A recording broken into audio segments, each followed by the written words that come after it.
सल्लल्लाहु अलैका या रसूलल्लाह सल्लल्लाहु अलैका या हबीबल्लाह। अस्सलाम वालेकुम, मैं हूं आबिद हुसैन काजी। तुसी देख रहे हो अज असी कमान दी छिलाई करवा रहे हैं ते नाल कमान दी तुड़ाई करा रहे हैं, नाल असी लोडिंग करा के ट्रालियां लगा रहे हैं। ते टोटल अज तुहानू असी इहदा एस्टीमेट दस्सण लगे पूरे साल दा, एक साल दा साडा कितना खर्चा इस ते हुंदा है ते इहदी बचत कितनी है, ते दूसरे साल दा भी दस्सण लगे ते तीसरे साल दा भी तुहानू इहदी मुकम्मल मालूमात दस्सां। साडे नाल हैं आबिद साहब ते ये सन सारी मालूमात दस्सण लगे। जी की हाल है जी? अच्छा तुसीं ये दसो भाई ये सारे नाल पहले साल असी करना है ते जमीन सारे नाल पहले सन तैयार करनी पौंदी है। जी पहले जमीन तैयार करनी है। जमीन तैयार करन दा साडा कितना है खर्चा कमान दा? 15,000 रुपया खर्चा आ जाती है जमीन तैयार करन दा। कमान दे बीज दा 30,000 रुपया आ जाता है। 30,000 साढ़े बीज आ जैसी लगा एदा बीज है कोई जे उन्हां भी देने पौंदे मजदूरी वगैरह भी? मजदूरी भी 8,000 देना पड़ता। 8,000 मजदूरी साडी होगी। उस तो पहले कोई खाद शाद पानी होंदी है कि नहीं? ये खाद ते 2 दाने नार पानी होंदे ने पहले शुरू तो ही नाल। ठीक है, ते उस तो बाद उत्ते असी की कर सकते? 4 किलो सल्फर देना, मोरट के लिए इन्नी देनी है, यूरिया 4-5 बोरियां, स्प्रे वगैरह भी करना है। स्प्रे वगैरह भी करना होंदा है? अच्छा असी स्प्रे वगैरह भी कर लिया। होर इहदा पानी दा खर्चा होंदा पूरे साल दा? पूरा साल दा खर्चा तकरीबन 25,000 रुपया आ जाता। 25,000 किले दा पूरे साल दा खर्चा आ गया। उस तो बाद साडी लेबर ते एदा जेड़ा है अपना लोडिंग वगैरह दा खर्चा तकरीबन इस ते 100 रुपया आ जाता। मान के 100 रुपए साडा पहुंच भी ਇਹਦੇ ਵਿੱਚ शामिल है। मिल दे विच पहुंच भी शामिल है। ये साडे कुल अखराजात पहले साल तकरीबन 1.5 लाख रुपए लग जांदा है साडा। 1.5 लाख रुपया लग जांदा एक किले ते, एक एकड़ ते, एक किले ते? किले ते एक किले ते साडा 1.5 लाख रुपए खर्चा टोटल कास्ट आ जाती है। ते तकरीबन साडा एक किले दे विचों कितना कमान निकलदा? 1350, 1200, 1400 तक निकलदा था साडा। 1400 निकल रहा है।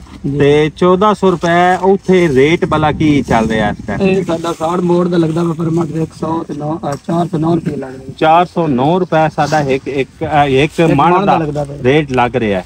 ते ए साडा 1400 दे हिसाब नाल भी असी रेट लावीए ते 5 लाख तो उत्ते दी अमाउंट बनदी है। तकरीबन 5.5 लाख रुपए बनदा है।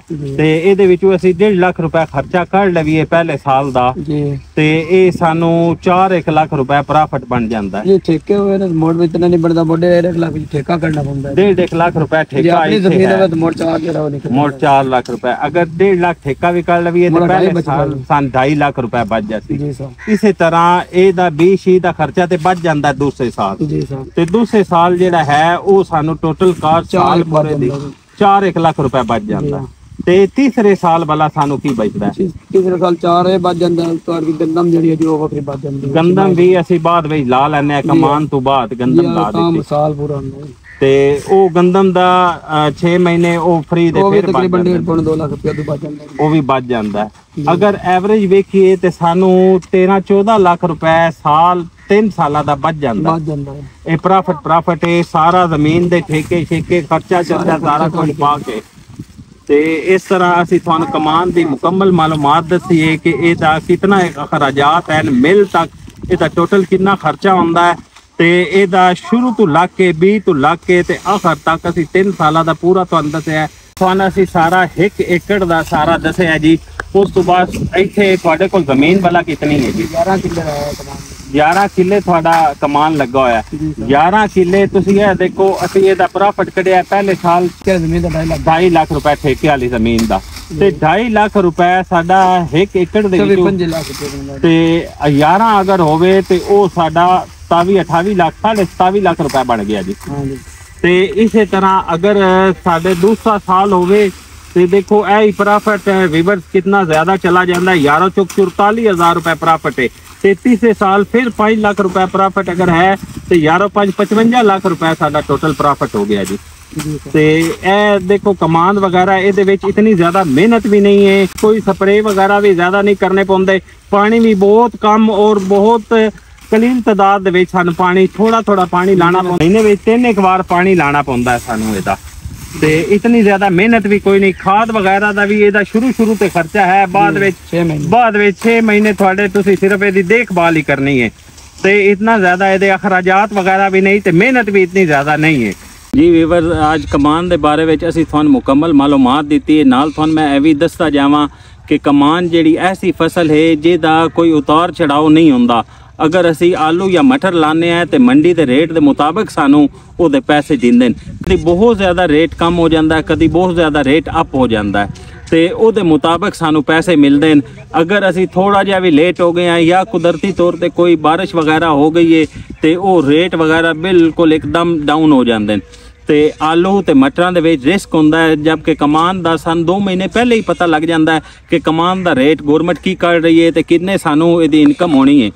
ਕਮਾਨ ਦੀ ਫਸਲ ਇਸ ਵਜ੍ਹਾ ਤੋਂ ਕਾਮਯਾਬ ਹੈ। ਮੈਂ ਤੇ ਤੁਹਾਨੂੰ ਕਿਸਾਨਾਂ ਨੂੰ ਜ਼ਰੂਰ ਆਖਾਂਗਾ ਕਿ ਕਮਾਨ ਵਗੈਰਾ ਲਾਓ। ਇੱਕ ਤੇ ਤੁਹਾਡੀ ਮਿਹਨਤ ਬਹੁਤ ਜ਼ਿਆਦਾ ਕਮ ਇਸ ਤੇ ਹੁੰਦੀ ਹੈ, ਦੂਸਰਾ ਖਰਚਾ ਵਗੈਰਾ ਤੁਹਾਡਾ ਘੱਟ ਆਂਦਾ ਹੈ, ਤੀਸਰੇ ਨੰਬਰ ਤੇ ਤੁਸੀਂ ਪਹਿਲੇ 2 ਏਕੜ ਜਾਂ 3 ਏਕੜ ਤੋਂ ਸ਼ੁਰੂ ਕਰੋ। ਬੀ ਆਪਣਾ ਤੁਸੀਂ ਫਰੀ ਦੇ ਵਿੱਚ ਬਣਾਓ। ਬੀ ਜਿਹੜੇ ਤੁਹਾਡਾ ਬਣ ਜਾਵੇ ਉਸ ਤੋਂ ਬਾਅਦ ਤੁਸੀਂ ਕਮਾਂਦ ਲਾਓ। ਤੁਸੀਂ 8-10 ਏਕੜ ਲਾਓ। ਮੇਰੇ ਖਿਆਲ ਨਾਲ ਤੁਹਾਨੂੰ ਅਗਰ ਇਹਦਾ ਮਜ਼ਾ ਆ ਗਿਆ ਕਮਾਨ ਦਾ ਤੇ ਤੁਸੀਂ ਉਸ ਤੋਂ ਬਾਅਦ ਕੋਈ ਫਸਲ ਹੋਰ ਦੂਸਰੀ ਨਹੀਂ ਲਾਓਗੇ, ਜੋ ਕਿ ਦੂਸਰੀ ਫਸਲਾਂ ਇਤਨ ਤੱਕ ਹੁੰਦਾ ਹੈ ਕਿ ਆਲੂ 500 ਰੁਪਏ ਬੋਰੀ ਤੱਕ ਵੀ ਵਿਕਣਦੀ ਹੈ ਤੇ ਜਿਹਦੇ ਵਿੱਚ ਬਿਲਕੁਲ ਜ਼ਮੀਂਦਾਰ ਦਾ ਹੋਰ ਕੋਈ ਆਸਰਾ ਨਹੀਂ ਹੁੰਦਾ, ਸਿਰਫ ਫਸਲ ਹੁੰਦੀ ਹੈ ਤੇ ਉਹ ਪੈਸੇ ਵੀ ਨਹੀਂ ਆਪਣੇ ਪੂਰੇ ਕਰ ਸਕਦੇ, ਘਾਟਾ ਪਾਉਂਦਾ। ਕਮਾਂਦ ਐਸੀ ਫਸਲ ਹੈ ਜਿਹਦੇ ਵਿੱਚ ਕੋਈ ਘਾਟਾ ਨਹੀਂ ਹੈ, ਇਹਦੇ ਵਿੱਚ ਸਾਨੂੰ ਕਿਸੇ ਕਿਸਮ ਦਾ ਲਾਸ ਨਹੀਂ ਹੈ। ਅਗਰ ਖੁਦਾ ਨਾ ਖਾਸਤਾ ਕੋਈ ਸਾਡੀ ਟਰਾਲੀ ਵਗੈਰਾ ਗਿਰ ਨਾ ਜਾਵੇ, ਇਸ ਤੋਂ ਇਲਾਵਾ ਕੋਈ ਐਸਾ ਇਹਦੇ ਵਿੱਚ ਕਮਾਨ ਵਿੱਚ ਘਾਟਾ ਨਹੀਂ। ਮੈਂ ਤੁਹਾਨੂੰ ਰਿਕਮੈਂਡ ਕਰਨਾ ਲੱਗਾ ਤੁਸੀਂ 2-3 ਏਕੜ ਤੋਂ ਜ਼ਰੂਰ ਕਮਾਨ ਸ਼ੁਰੂ ਕਰੋ ਤੇ ਇਨਸ਼ਾਅੱਲਾ ਤੁਹਾਨੂੰ ਇਹਦੇ ਵਿੱਚ ਮਜ਼ਾ ਆਸੇ। ਅਗਰ ਵੀਡੀਓ ਤੁਹਾਨੂੰ ਪਸੰਦ ਆਈ ਹੈ ਤੇ ਵੀਡੀਓ ਨੂੰ ਲਾਈਕ ਤੇ ਸ਼ੇਅਰ ਜ਼ਰੂਰ ਕਰ ਦਿਓ।